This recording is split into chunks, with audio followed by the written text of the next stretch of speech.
আচ্ছা, তোমরা আমাকে একটা কথা বলবে, যে গ্র্যাজুয়েশন কমপ্লিট করার পরে জয়েন্টে বসতে হয়, মানে এলএলবি করতে গেলে জয়েন্টে বসতে হয় না নিটে বসতে হয়?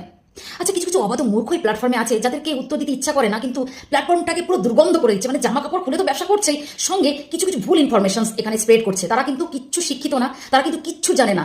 যেমন ঘর থেকে উঠে এসেছে, I am sorry to say, but তেমনি তারা পড়াশোনা না করে প্ল্যাটফর্মটাকে পড়াশোনা করেছে বলে ভুল মেসেজ ক্রিয়েট করছে। এখানে এইভাবে বলতাম না, কিন্তু বলতে বাধ্য হচ্ছি। ভালো করে শুনুন কথাটা। তারা পড়াশোনা জানে না, কিন্তু এখানে ভুল কিছু কথা বলছে। তারা পাশই করেনি, এবং তারা এখানে এসে বলার চেষ্টা করছে তারা নাকি গ্রাজুয়েশন কমপ্লিট করেছে, এবং তারা প্রশ্ন রাখছে এখানে। কতটা বুঝুন, এখানে বুঝে পেলুন যে এলএলবি করতে গেলে তাদের নাকি নিট আর জয়েন্টে বসতে হয়। মানে তারা এটা বলছে, তারা কি প্ল্যাটফর্মকে শেখাচ্ছে দিচ্ছে আপনারা এখানে বলুন। সেকেন্ড হচ্ছে, হ্যাঁ, রান্না করার সময় যে ভিডিওগুলো ছাড়ে সেখানে আবার বলে আনকমপ্লিট। মানে নিজেদের পরিচয় নিজেরাই দিচ্ছে, আবার নিজেদেরকে শিক্ষিত বলছে।